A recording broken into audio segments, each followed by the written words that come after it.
Hey everybody, I'm back. What I'm going to do is I just showed how I formed the hide in my mold that I made. So this is the hide that I formed.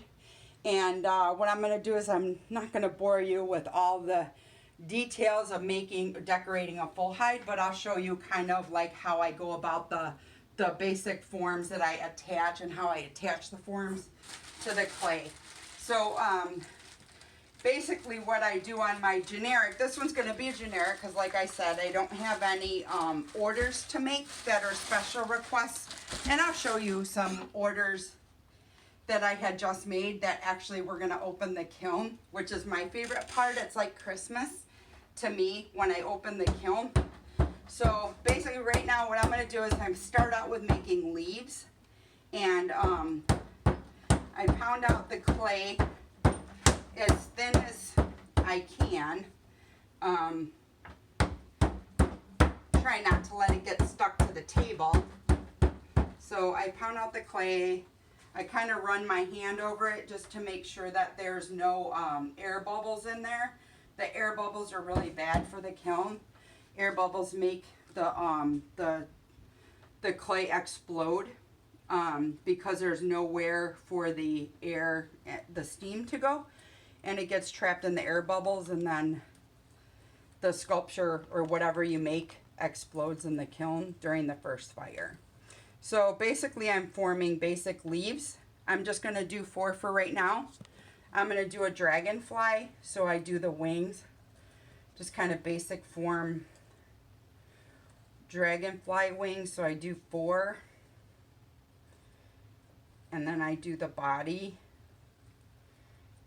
And they all look like they're all wings, so make 5 wings. Just form 5 wings and you'll be good. And then take it out of what I just cut. Now these are the leaves, so I basically flatten them with my fingers. So flatten them as flat as I can get it, and then I kind of form how the leaf goes like that, and I'll do kind of like that. So I don't know how to explain it, I just do it. So I'll leave you guys to figure that out. But I just kind of, I'll do 4 leaves here so you can see. I just kind of press it and then bring it forward. So I just, whatever end I like better is the one I use for the tip of the leaf. So I like these 2 together. I just kind of press them together. Now with when you attach clay to another clay body, even though it's the same clay base, you still need to slip and score it. If you don't slip and score it, and I'll show you what I mean by that, it will not adhere. So the slip is like glue.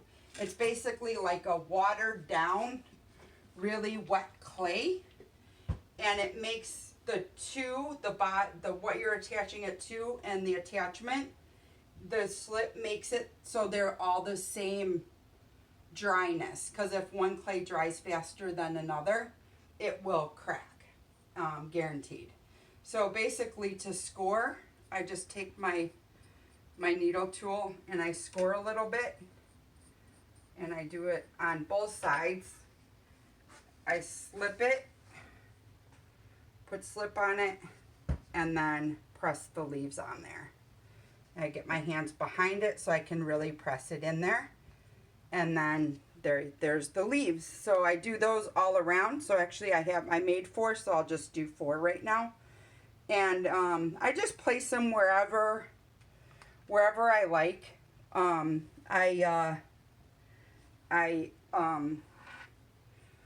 usually start out with just a couple, and then I add more as the piece progresses. So my last leaf, and then just press it together like I did before, and then I like this end. So this end and that one's going to go together, and I usually do a pair of leaves together because it's one makes it kind of lonely. So This one I'll put back here so you can see I scored both sides. I attached the slip, which I buy the slip pre-made because I'm lazy. It comes in big tubs and for me, so I don't have to make it. So there's the leaves, and then as promised I'll do the dragonfly. So basically I flatten out the wings that I had previously cut out for the dragonfly, so I get those as flat as I can, and then whichever one I like best I put on top, and I just kind of crisscross the base of it and press it together. So there's one side, and then here's the other side. Just flatten it out. I have to give a shout out to my sister friend Penny. She's video recording for me. Everyone say hi. Hi, Penny. Hi. I appreciate it. The last video I had taken, my friend Scott took. Shout out to Scott. But it kept, it didn't record the whole video, so I'm just reshooting the whole thing. So there's the wings, and those I can press together fairly well to make it stick so it won't fall apart. And I hadn't had any fall apart yet, but what I will do is I will slip and score this just like I did the leaves. So I'm going to slip the bottom score the bottom of the wings, the base of the body, and then I'll put it like here. So I'm just going to score it, and then I just add the slip. And then on these, I like to do whatever I feel like. So I usually tend to do leaves, dragonflies, butterflies, not to mention the snake. I do the snake.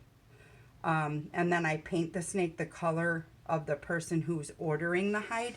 I paint the snake the color of their baby. So I just do a lot of nature stuff unless they have a special request.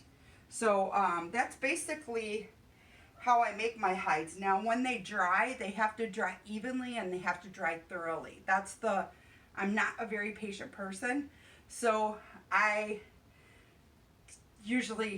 it pains me to wait so long, but the clay, this takes like about a week to 2 weeks to dry.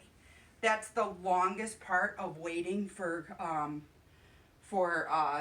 the sculptures to be done, because this has to be thoroughly dry before it goes in the kiln. Otherwise it will explode, and I've had it happen many times.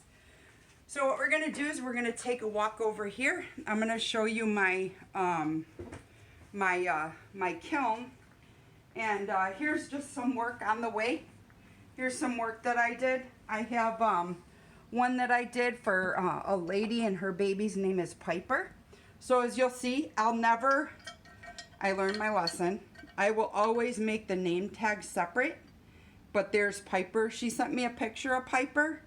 So, and then she gave me what she wanted on them. So I do, like, there's my dragonfly, there's my leaves, there's my little butterfly.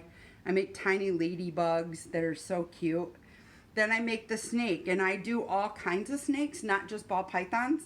I just started out with ball pythons because I have one, and my first house I made was for my baby girl, and then I sold it. So my babies are gonna be just like the shoemaker's children. They're never gonna have a home of their own, because I'm always gonna make them for everybody else.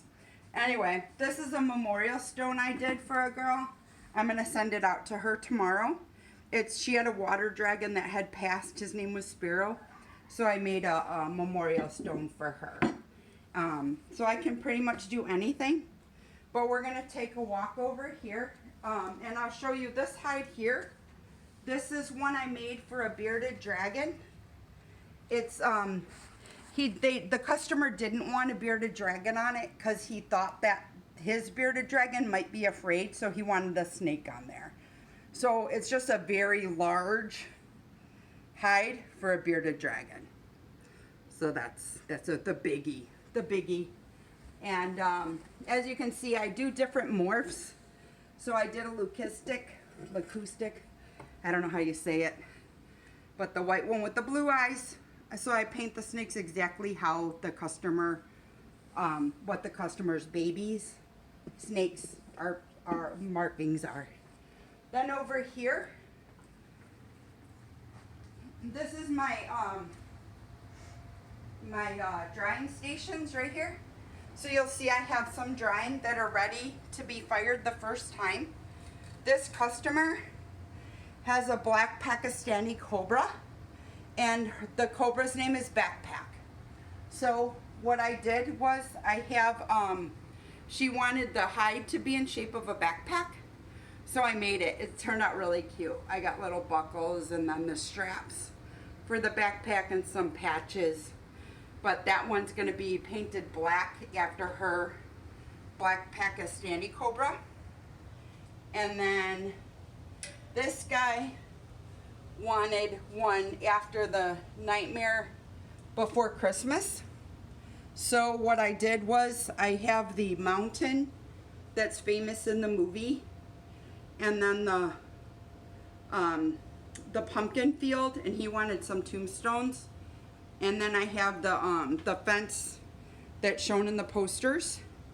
And then on top here on this patch, this attachment here, I'm gonna paint Jack and Sally, and then put J and S here in the heart on the side. So this snake will be painted just like their snake, the one that's on here. So that's, and then this one he wanted a little larger because I guess he thinks he believes that his ball python is a fat butt. So he needed a little bit more roomy for the big girls. Then we'll go over, oh wait, I can show you this one. This one's drying. And this one, I love this one because it's so cute. It's a after Jurassic Park. So I have the Triceratops with some dragonflies, ladybugs, butterflies, and then and that's it. I thought that dinosaur was so flippin' cute when I did him. He's adorable. So that one's going to go to the show with me. And then over here I have my kiln.